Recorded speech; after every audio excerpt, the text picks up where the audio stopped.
A very warm good evening to you all. You don't respond to good evening? Good evening, ladies and gentlemen.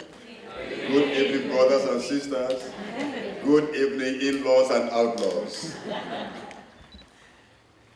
It's been a very exciting weekend for me and my wife and my comrades in Friends of the Earth, Ireland. And as Oisin said, we really came to feel the pulse of the struggle. And we are living truly satisfied that the human spirit cannot be destroyed by corporations. That the human spirit would not be overcome by corporate greed. And that the people united, as the saying goes, cannot be easily defeated. Can never be defeated. This is what I saw in Leitrim, when we met Friday evening at Hamilton. That's right. I got that. I'm told that there's a trick to every name in Ireland. But permit me, this is just my first time, my first visit. And, you know, fracking is something that cannot be done in a nice way. You can't have sustainable fracking. You can't have environment-friendly fracking. As the name sounds, so is the process. It sounds like cracking a bone. And fracking really is fracturing the bones of Mother Earth. It's a process of crippling the planet, so to speak. And so if anybody tells me that they can do this in a way that is not toxic to the environment, I will tell them to go tell it to some people from other planets. We do know, I mean, we're going to hear from a frontline campaigner on fracking issue. And we do know that the amount of toxic chemicals used by the fracking industry, which they would not even disclose to regulators, they wouldn't disclose to the public, that the toxic mix is so dangerous and so polluting that if you don't know what the pollution is, what the pollutant is difficult indeed to find the antidote. And so if you're living in a territory with fracking, you're going to be sick, and you may not know what is killing you because it's a trade secret of corporations. And when I think of this kind of trade secret, my mind goes to the formula for Coca-Cola, which is also quite, you know, I see a bottle of Coke somewhere, so, which is fairly out of order.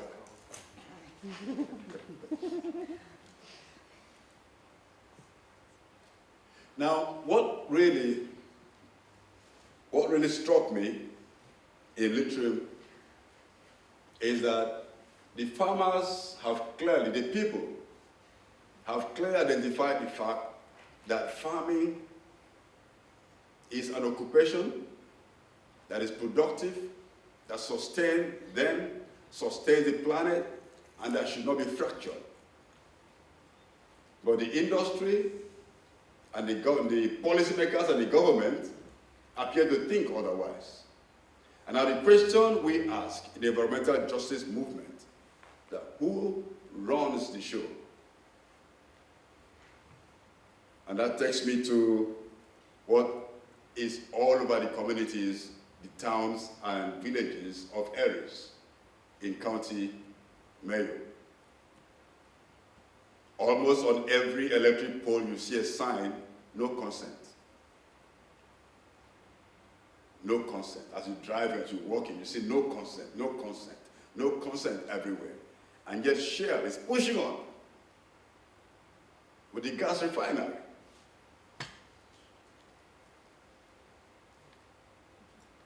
I do realize that This challenge is not only in Ireland. The global governance structure has been captured by corporations whose creed is profit, whose creed is greed. But there has to be a time when everyone around the world will say no to this kind of destructive development. And that's what the people in County Mayo are doing. Say no to Shell. Say no to a pipeline in that beautiful bay. Say no to tunneling. Say no to a refinery that will bring nothing good to the community, to the people. Of course, we all know that the indices used for measuring gross domestic product do not relate to what affects the quality of life of people. These are artificial indices that have nothing to do with life, but have everything to do with statistics of fraudulent financial institutions and fraudulent financial institutions who rely on these same institutions who will be running the planet to the ground. And so when I stayed with the people in the Roseport camp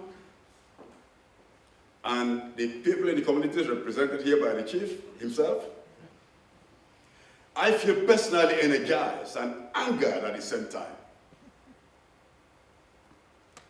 That people could so clearly say no to a development, and others, those who are entrusted with the sacred duty of defending the common good, the commons, of defending the right of the people, would say, whatever you say, we're going to push on.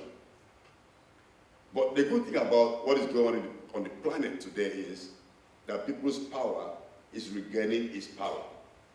People's power is regaining its vibrancy. And people standing together will certainly overturn every wicked construction and wicked policies and things that seek to diminish the quality of life of the people and place the planet in jeopardy. Now, one thing that really touched my heart about the refinery at Aries, it's not the building itself, it's not the security guards who are all over the place, although that drew a kind of link to where I come from in Nigeria, where the oil fields are totally militarized, where you have the Navy, the military, the police, the Air Force, all engaged in protecting oil installations and oil companies who are polluting with absolute impunity. But what I saw that the people have done here is to erect 9 crosses right opposite the gate of Shell's gas refinery. And each of those crosses stands for one of the heroes of the Ogoni struggle, led by the late King Sarawiwa, who were executed on 10th November 1995 for standing up against Shell and standing up against environmental degradation and political marginalization. I feel so energized, angered, humble, all this roller coaster of feelings when I see that the struggle in the backwaters of Nigeria echoes right here in Ireland. It gives me the feeling and the conviction that we can connect our struggles across the world. In Latin America, in Southeast Asia, in Europe, in North America, in Africa, we can all connect the dots and stand strong against these forces that are seeking to cut our throats. I don't know why anybody would trust Shell. Shell has been in operation in Nigeria for over 54 years. 54 years is a period of time in which they've been exporting crude oil from Nigeria. But before then, by the turn of that century, at the point the entire Nigerian nation was Shell's concession. I'm sure you know a bit about colonial history. At the time, countries, not colonization in Europe, countries in Africa were colonized by trading companies from Europe. It got to a point it became not so easy for them. They ceded control to the crown, or crowns, or whatever powers were in the metropolis. And today, the corporations are not satisfied with the crown, the politician running the show for them. The corporations are now, one more time, running the colonies, the new colonies, on behalf of the governments of the metropolis. This is why impunity has gone on with no redress, no responsibility whatsoever. And this is why localized struggles around the world must be connected to build up the critical mass needed to overturn the system. I'll tell you a little bit about the oil fields of Nigeria. I come from the Niger Delta, so I've experienced pollution and I've seen impunity at close hand. As I speak to you, there is at least one oil spill every day in the Niger Delta of Nigeria. At least one oil spill every day, on the average. You may have all heard about the Gulf of Mexico spill, but very little is heard about the spills in Nigeria. Because there's a complicity of government and the corporations who are working hand in hand in joint partnership, looting the resources, looting the people, and getting away with murder.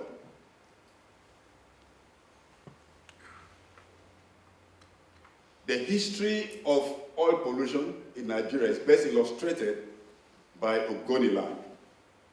And Ogoniland is a very emblematic community for me, and for those of us in the environmental justice movement, especially those of us resisting degrading oil activities. Ogoniland has been a place where oil has been left in the soil by the people's insistence and by the expulsion of a multinational company, Shell, from their territory in 1993. And so right from 1993, not one new drop of crude oil has been extracted from Ogoniland. Now, if the Ogonis could do this, something tells me we can replicate it everywhere. The people of Norway, in the Lofoten area of Norway, stood up against the drilling of oil offshore where caught bricks. And that again struck me because in Nigeria we don't have cod, but we eat a lot of cod imported from Norway. In fact, cod has become a part of our cultural diet. They send us salted dried cod, and we use it in part of our cultural activities when we're preparing special kinds of food. And so when I heard that oil was going to be drilled where cod breeds, that really raised alarm signals in my head. And so we were not shy to stand with the people to defend the territory, Lofoten. And early last year, the government of Norway agreed to a 3.5 years moratorium to reassess whether oil should be drilled there or not. 3.5 years, not too much time, but significant that the machinery of exploitation, of destruction, can be slowed down, halted, and possibly reversed. Now, you may have heard about the newest and the youngest country in the world, South Sudan. South Sudan became a nation 1 year ago. But soon after becoming a nation, getting independence from the Republic of Sudan, there was some friction about how much oil passes through a pipeline and how much is going to be paid to this or that entity. And South Sudan said, no, we're going to stop oil production. We want to reassess everything. And South Sudan is one of the poorest countries. They depend 98% of their revenue is from oil. So if South Sudan could stop, even for 1 month, to assess the situation, I believe that no country would be so pushed that they would not want to pause to think about the costs of crude oil. to the environment and to the people. I go back to Nigeria. We are pushing very strongly, and we submitted to the government of Nigeria a picture of a post-petroleum Nigeria.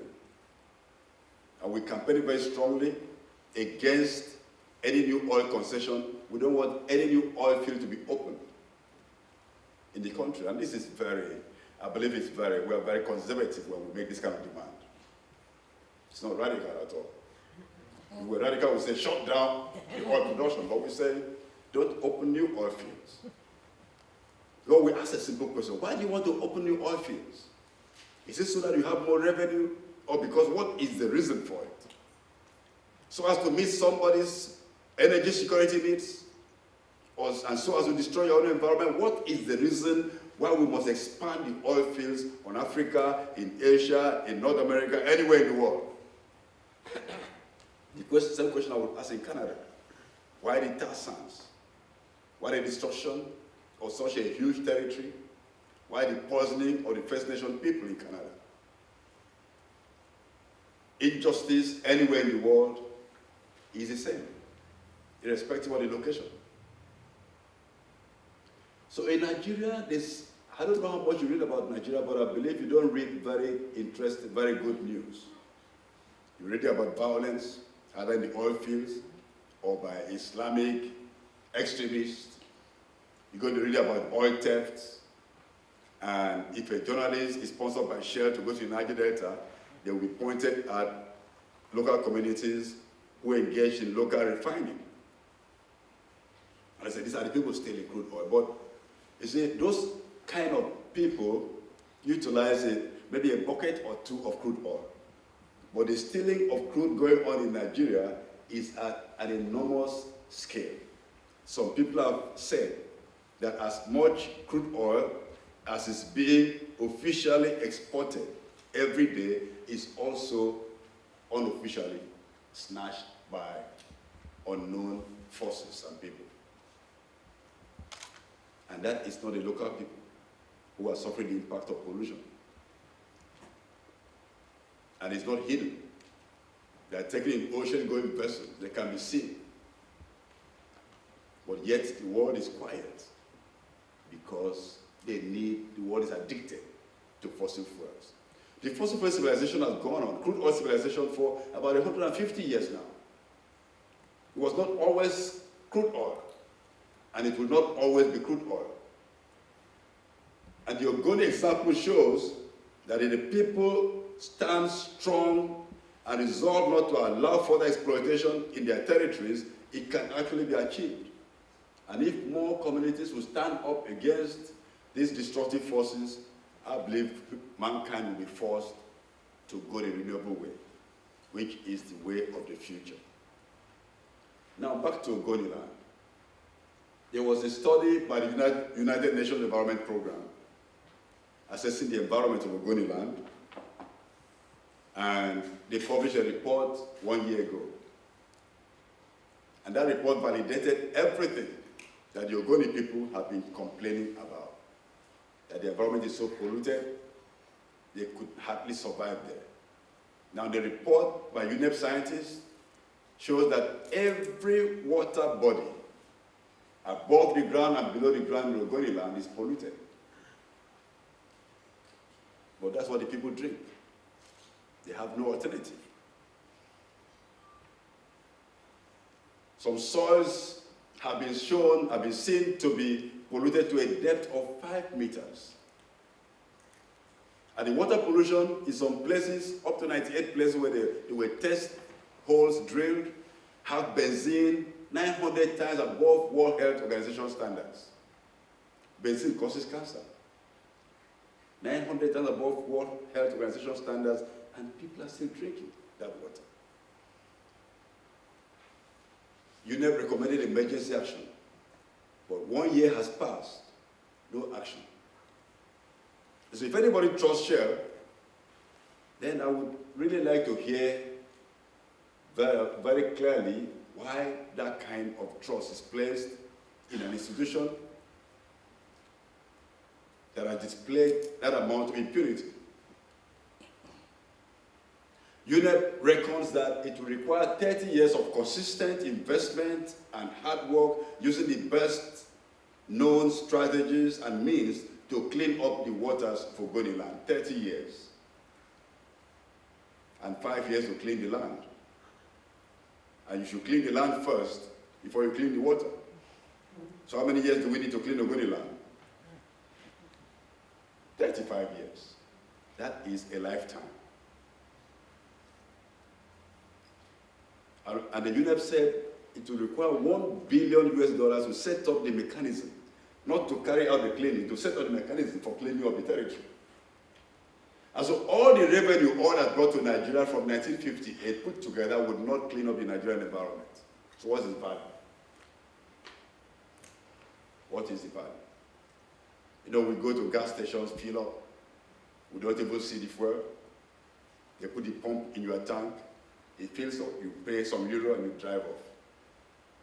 The oil companies, the traders, wait in the ocean, the vessels come, they connect the pipe, they get the crude, sent to refineries, poison communities living near the refineries, and then send the stuff to the pump, and people fill up and go away. And sometimes people complain about the high cost of petrol, and I can't understand it. Because not a fraction of the price is being paid. All the costs, petrol costs across the world is subsidized by poor people who live in the oil fields. It's subsidized by Mother Earth, who takes the beating. Just think about Ecuador, what Texaco left there. When they were found guilty in the court in Ecuador, the judge asked them to pay $9 billion US for the pollution, and then asked them to apologize within 1 week. If they failed to apologize, the fine was going to be doubled. And they refused to apologize. So now they owe the people of Ecuador $18 billion. I think we need more of this kind of punitive actions. And this can be formalized around the world if we all struggle and support the call for recognition of ecocide as a crime. I always say politicians who engage in war crimes are held responsible, even though they were not in the war front themselves. Why? Because they gave instructions to the soldiers to commit the crimes. And so the directors of Shell sit down in the boardroom at The Hague or London or somewhere, and then allow their foot soldiers to run riot across the world, killing people and destroying the environment. They should also be held personally liable and accountable. And so it shouldn't just be some dictator facing trial in the International Court of Justice at The Hague. The directors of Shell should have their day in the dock. Because the violence of the gun is nothing compared to environmental violence. You can count the people killed by a bomb soon after the bomb exploded, but can you count the people killed by environmental pollution? Someone polluted here, they go somewhere else and die there. You can't keep track. So it's a more vicious crime. And so ecocide and crimes against Mother Earth must be paid for. Now, above all, the addiction of the world to fossil fuels has been manipulated by the industry that produces fossil fuel, making us think that it's the only possible energy source. It's the cheapest energy source. In the nearest future, in the foreseeable future, you can't go outside the current energy mix. It's a myth. To sustain a system of endless growth, endless construction projects, endless consumption, keeping a blind eye to what is happening to people and the environment. And you know what? Why are we talking about global warming? It's all because the world refuses to move away from fossil fuels. We know it's the major cause, but we refuse to say it, and we refuse to even take actions to mitigate the impacts. People were applauding the outcome of COP17 in Durban, said there was a green climate fund set up. What kind of fund is that without any money in the account? You set up an idea, not a fund. There's no commitment to serious putting down money, no commitment to emission reduction. But there's commitment to build pipelines everywhere, connect the whole world with pipelines. I think it's a better way of connecting the world. People standing together, joining hands, and connecting, really connecting. This is the kind of connection we need, not pipelines connecting nations.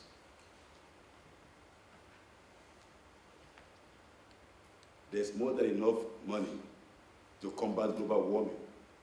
If a fraction of the money that was spent has been currently spent fighting needless wars to be redirected to something productive, combating global warming, investment in clean energy, renewable energy, not clean coal. There's no clean coal. They just insult us by saying they can produce clean coal. Carbon capture and storage, carbon offsetting. So you pollute here and buy up a forest somewhere at the back of Nigeria. That is like selling indulgence. I think Martin Luther showed that was false. You can't pay for your sins with money. You have to stop sinning. And this is the message we're sending to environmental criminals around the world. They've gotten away with murder, but we can't allow this to continue. And this is why I'm here today. And I'm so glad you all came. And that we have distinguished panelists here who are in the front line of the struggle right here in Ireland. I feel a part of the landscape.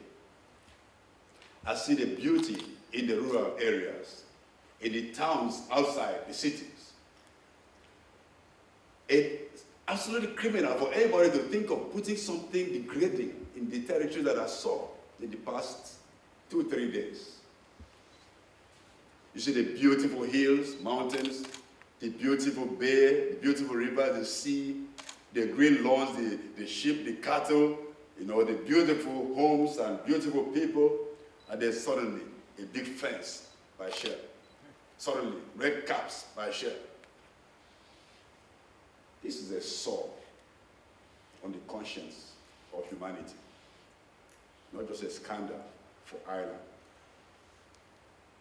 And if we can recognize this and stand together resolutely, I believe that no force of degradation, no force of pollution, no powers that frack about can overcome the resolve of a people united and resisting negative development. I thank you for your attention.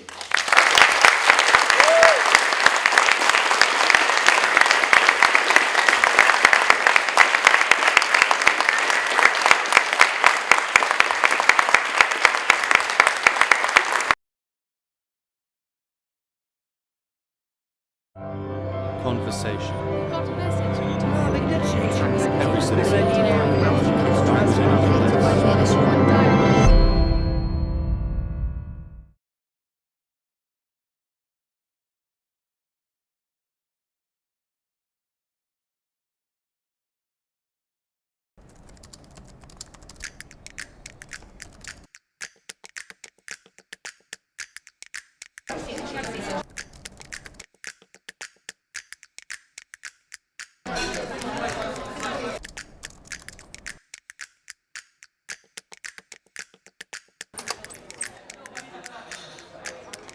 I love coffee. I like the coffee sweet. Coffee is kind of affiliated with intellect. There is something about cafes that I always have the best conversations. It's usually something around politics.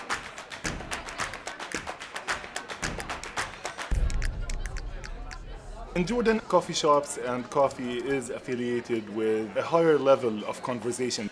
You tend to discuss more serious issues. You can like chill out, there's tables, you can, you know, get your laptops out, normally have free Wi-Fi and you have like a nice social arena.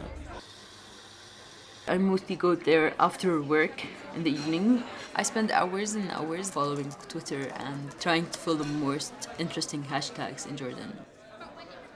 I think it gives every person, like everyone, a space where he can provide his ideas, his inputs on stuff going on. In societies like ours, where people were used to oppression, people never had access to any outlets to express themselves, especially in the political field, which was the most censored. People used to have fear of speaking about stuff in the country. Now people are speaking everywhere. It's a space for people to be actually a citizen of the world.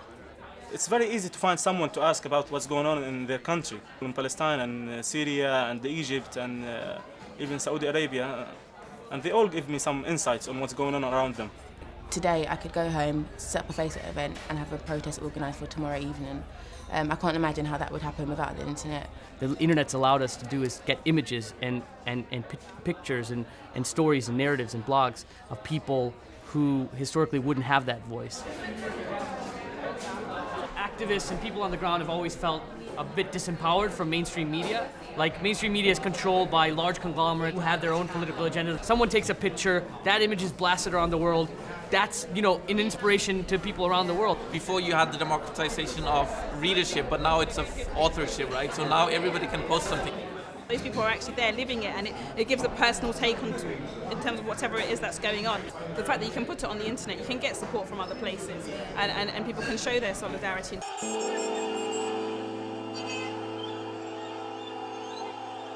When it came to the Egyptian revolution, I was on Twitter 24/7, looking at everything that was going on. Just watching YouTube videos, following the hashtag, TVs are on and you're watching Jazeera. So it was like you can relate to this and you feel like you're them. People who you never met in your life and now you care about them. It was a feeling of anger, it was a feeling of solidarity or belonging to what's going on in there. Millions of people came out into the streets. If that's not inspiring, then honestly I don't know what is. I personally think the role of social networking have sort of been blown up. They are a tool when it comes to these things, but I don't think without them these things wouldn't happen. I don't think the Egyptian people used it as a way to have their revolution. I don't think that. Yeah. People did not have time to check their Facebook or to see where to go. They were there and they were angry, and that's what happened. But what we know in the UK is that social networking sites still remain very much a very middle-class organizing terrain, and even like a young terrain, right? Historically, coffee shops were like very limited territory in terms of who could go there, right? Because coffee is expensive at a coffee shop. It's much cheaper to make it in your house. Like the internet, you know, everybody assumes it's available to everyone. When you actually look at the numbers, there's plenty of people who don't have any access to it whatsoever. This whole coffee culture thing is an elitist thing, and it's only targets a certain group of people who can actually afford it. I might believe in the power of social media if it was distributed to the whole nation. And I cannot say that what's going on online is what the people really want. Yani. We don't have a culture. We don't have a culture of information in Jordan. For example, when you look for something online, you do not have it in Arabic. You will only find it in English, and that's not good for the population. People should hold governments responsible for providing as much information online so that every citizen can fight corruption from the comfort of his coffee shop.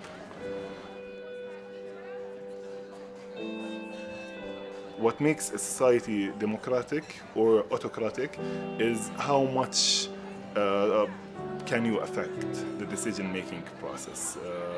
Is it 0% or is it 5% like Jordan? Is it 10%? The higher you can affect the decision-making process, the closer you get to utopian democracy. I think what makes society more democratic when people care about democracy, they care about democracy when they know why they need democracy, when they know it's really related to how they live. I don't think democracy is the thing. Yani. America gave us that thing to buy or forced us to buy it, and now we have to believe that societies only need democracy. It's not the thing. We need fair distribution of services. We need people that feel that they are equal with everybody around them. Yani. It's educating people about their rights and educating people about how much difference they can do collectively. Internet is really helping having these discussions online. Is creating more common needs and more common issues. It's allowed people to branch out and to have friends abroad and to share ideas and to discuss things. Democracy is not the thing that Jordan needs. That's what I think. Services are not distributed very well, money is being stolen, and people cannot name the people who are behind it. I think people cannot relate and they don't care. They don't know how this will affect their life. We have money coming from Saudi Arabia and from also the US to give the regime the power to not just reform the corrupt system we have. There was a big debate going on in Jordan. Do we start with what Muhammad has said, do we start with the service and then call for democracy, or do we start for democratic reforms that will provide the services? Surely they're there to serve us at the end of the day and to meet our demands. And it's when that doesn't happen, when they don't go through with that, then that's where things are going wrong. I think it's all about respect. Everybody has to be willing to listen. But everyone also has to make sure that they come forward and express their ideas and views. But I do think there is a real problem with, even without democratic systems. So for instance, take the Iraq War. The people were massively against the Iraq War, and millions of people, up to 2 million people turned to the streets in 2003. And even then, the government went to war in Iraq. I think a lot of people, especially the younger generation, feel as though there's this idea that democracy only happens every 5 years. And in between that, you feel like disconnected from your government.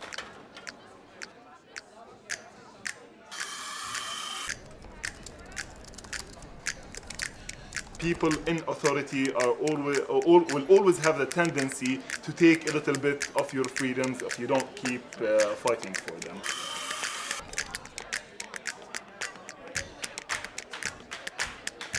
If you see injustice happening in the world, no matter who the group are, whether you are personally affected by it or not, everybody has to make the effort to go out there and stand up against it.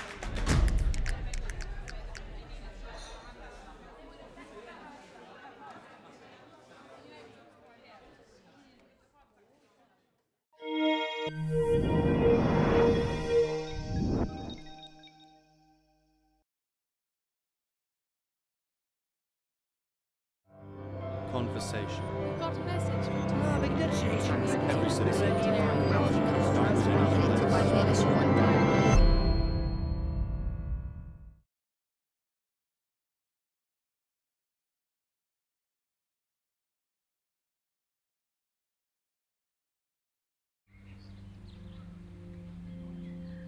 For me now start springtime because I have hope. If you tend something, something will grow. When I come to the garden, I feel in peace.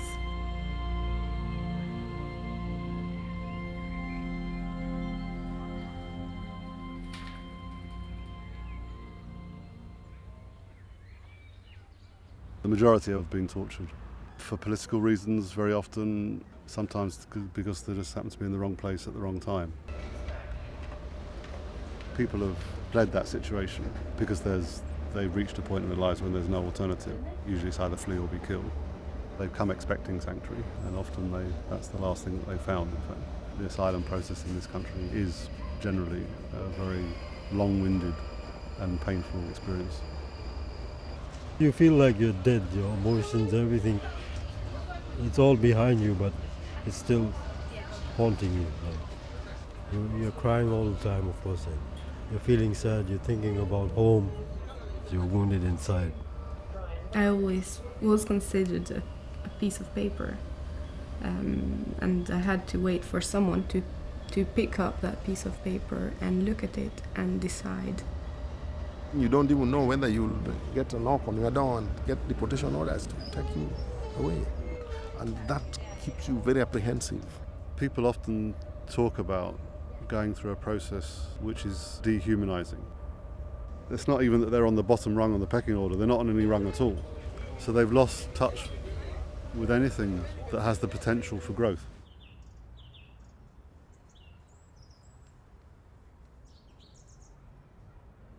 You come from outside, you enter the garden, then it's like you are entering another world altogether, because there's a lot of peace, there's a lot of life, it's secluded, quiet, and you have room to enjoy the nature.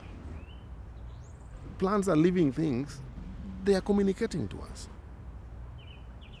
It's like a little place reserved for you. When you don't want to see the buildings, you don't want to see the pollution on the streets, and sometimes it looks to me like what Eden Garden must have been like.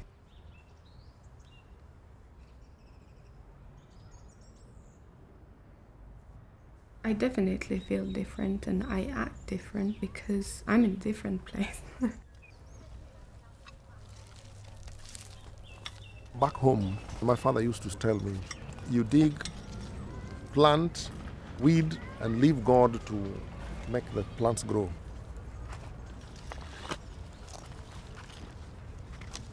If I have been very upset about something when I come here, I'm not so upset anymore, and by the end of the session, I'm not upset at all.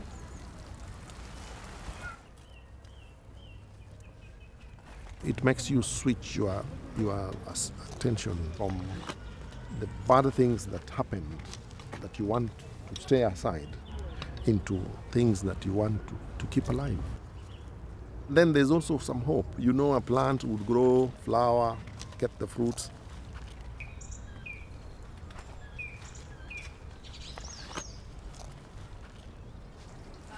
Someone is shouting outside, "Come on, everyone has to try it. It is from the garden, this one. We don't take a no for an answer, so everyone has to eat it." Personally, I live alone, so I eat alone. So when I come here, I feel in a family. You feel that some people, yeah, they do share the sadness you have. And we can mix together and have some jokes and laughs. Some of them Muslim, some of them Buddhist, Christian, some of them hasn't any religion, but they try to be a friend with each other. It's very much about kind of being in the here and now and kind of enjoying actually finding a bit of life together at the end of the day, actually kind of experiencing some good life together. When you work together, you laugh together, you cook together, eat together. It's like a family setup.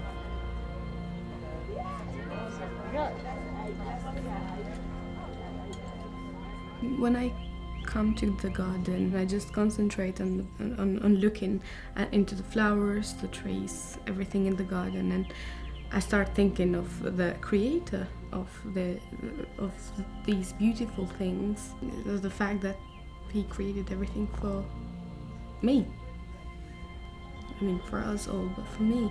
In that moment, I forget about all the problems. Things are going to work out for good. God created every living thing. You know, the other things are created, like houses are created by man, but life is created by God, and that is the basic thing. I believe something that is created by God needs a lot of respect. The garden is like paradise for us, because when I came here I was very depressed and without hope, and now it's something changed. It was winter and now for me is spring. You feel like you're doing something that is good for you mentally and spiritually. It takes away your pain that's inside you. There's something about people who have been through very, very painful and difficult experiences, who have been in a way kind of damaged and twisted by those experiences, actually being in a place which is just very natural. Very, very slowly people can, in a way, kind of touch the natural kind of growth processes in themselves again. When someone in that position begins to kind of tend the garden themselves, of course what they're really doing is tending something in themselves. A slow process. It's about finding life again, and finding life is essentially spiritual. You can feel the serenity and of course that's what everybody wants, I think. Spiritually, it gets me closer to the Creator. It's a joy. It's quite a joy when you are attending something that you know has some impact on your life.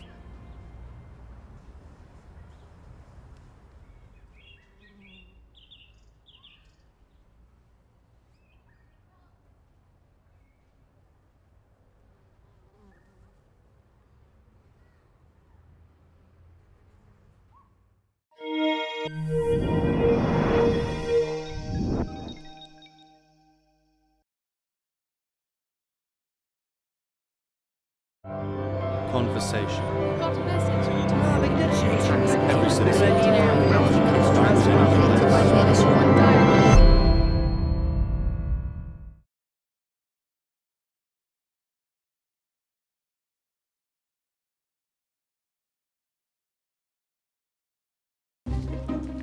The kind of shoes that I would normally wear for protesting would have to be flat shoes. Boots, they kind of just signify power. There's just something about them. Going without shoes puts us in touch with the actual stuff of creation. And they kind of help you feel like you're getting to your goal in a small way.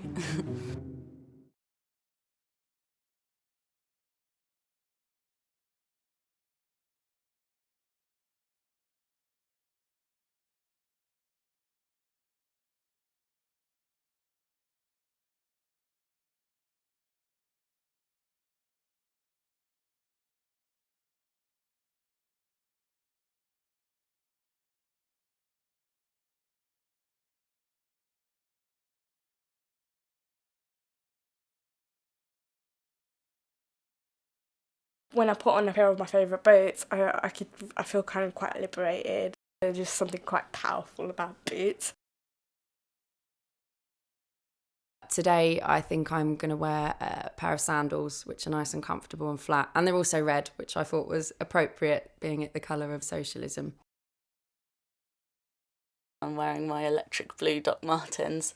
I really like how they're really heavy and it makes me feel more powerful because you're kind of like stomping along. They match up to me as a person because I'm quite a strong person. There are still people in the world that go barefoot because somebody can't afford shoes. And we've kept on this tradition, partly as a kind of gentle way of saying, well, there are so many things we could actually do without. You know, you don't really need the latest Jimmy shoes.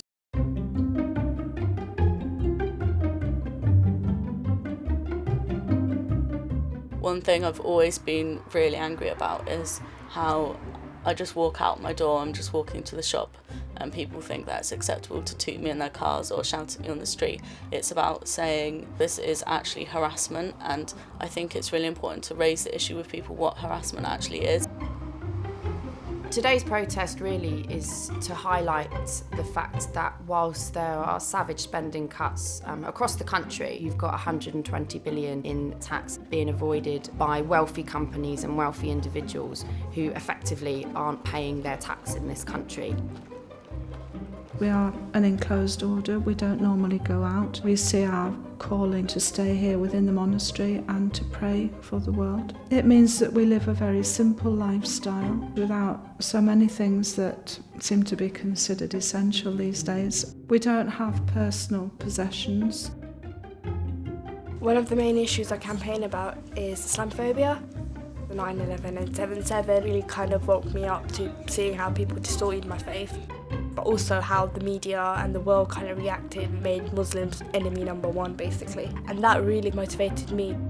I do see a lot wrong with the world and I kind of want to do my bit. It's kind of like saying I am a Muslim woman and I am strong and independent.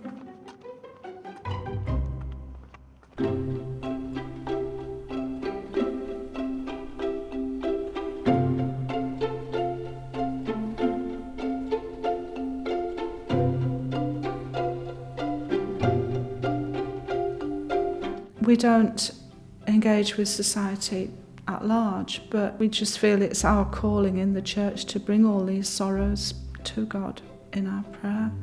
We believe, and even in quite big ways sometimes, there's answer to prayer.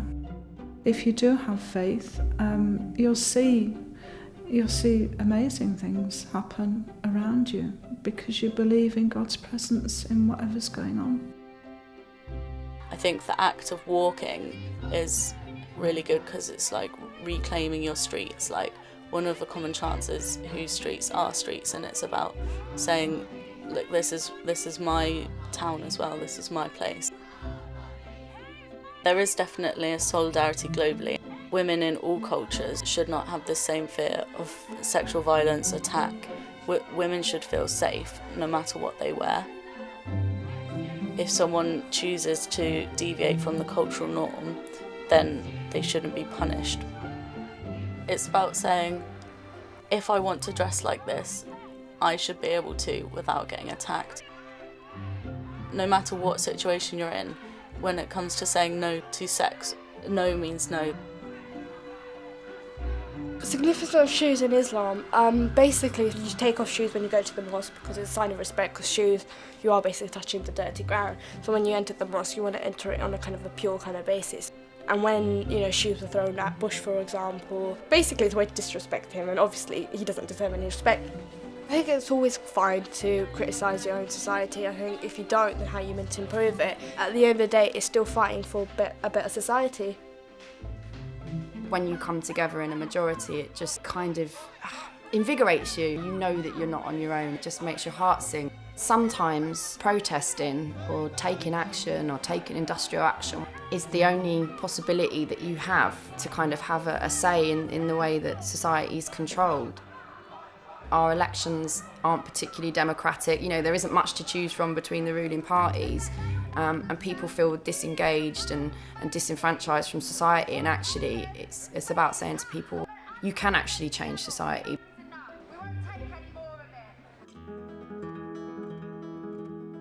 Maybe in quite a gentle and non-judgmental way, we've got a message for people to say that, but you don't really need a lot of these things. You can actually do without them and be really happy and fulfilled, and probably happier actually. I've always thought that it's really important to stand up for what you believe in. It's acknowledging that our society may not be perfect. It's about coming together with other people to educate. I think it is the responsibility of people within our society to try and change the way that our country works, the way that our society is organised, so that it operates in the interests of the majority as opposed to in the interests of a few people at the top. I do want to make the world a better place. The ideal world for me is when everyone is equal. It doesn't matter what background, race or sexuality you are all basically equal. The responsibilities that you have in a democracy, I think, is to hold powerful people to account. It has to be done by the normal people. Normal people have to say enough is enough. They have to get out and be the ones to actually make the change.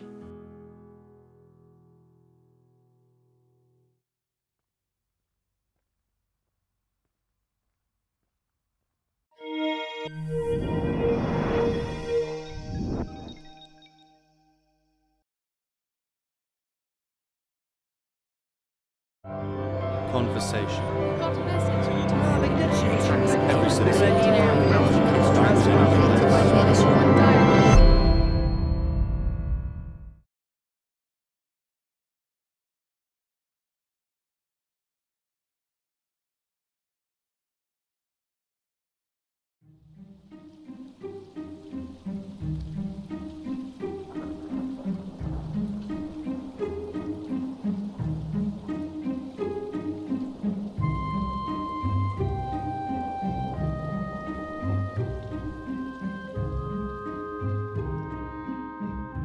So I've got Radio 4 on in the background, and I step into the shower.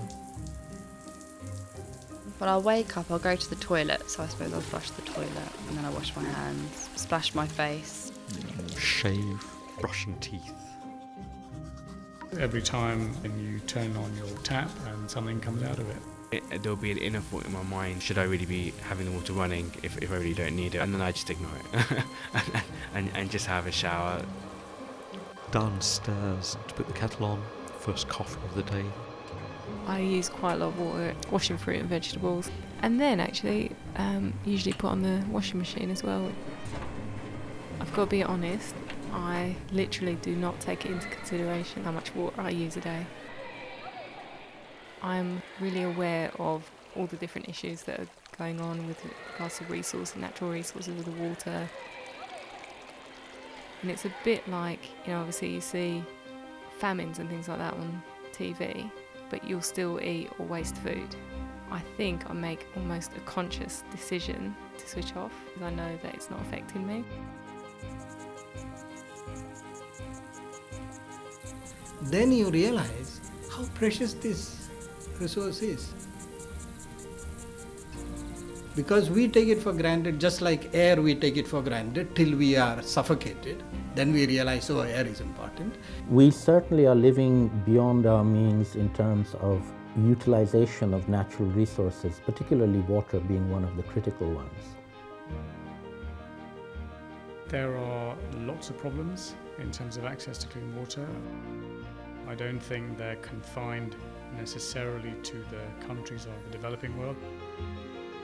In other words, contamination and pollution. You have to make sure that that water is safe, or else you are really distributing water, and through that you are distributing sickness and death. There are millions of men and women living in the world for whom this is their day-to-day reality. Although human beings often think we are in control of the world, in fact we're not, and that we can very easily, any tsunami or earthquake or any natural disaster can make us very aware of our vulnerability. There are moments in my life as a priest where I'm using water. I see it has a meaning beyond just the liquid in front of me. The water's that powerful symbol because water can symbolize both death. You can drown in water, but it also symbolizes life. We can't live without water.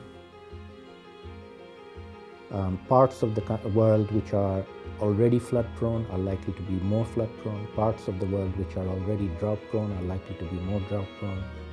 Almost all the impacts of climate change have a link to water. And the impacts of climate change are going to exacerbate poverty. There is a view over the last 20 years that water is no longer a free good. So I think there's going to be a lot of pressure on some very, very poor people. I mean, do we want private companies which are responsible only to their shareholders and not to anyone else to be completely in control of the only resource without which human life cannot survive? Privatization will lead to rationing of a commodity that was everybody's, and now you charge people to come and get what was originally theirs. If we continue the way we are, then these resource constraints, they are already causing strife within countries. They are likely to cause strife across borders and in the international arena. And one hears about potential water wars that might arise out of these scarcity issues, which would get exacerbated with climate change.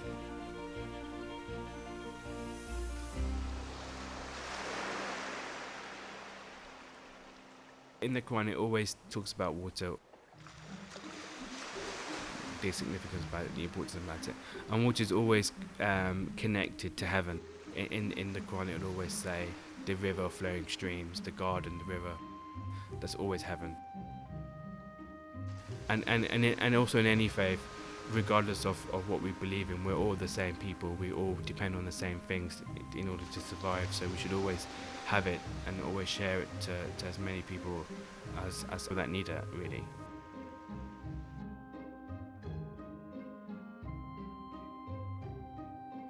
It is possible to find solutions that are within people's reach. We need to give, or we need to make available affordable technologies to store water, to get water. But side by side, we also need to make sure that the social mechanism is there which takes care of it, which treasures it, which looks after it, so that the benefit is not for one day, not for 1 month, not for 1 year, but it is for year after year.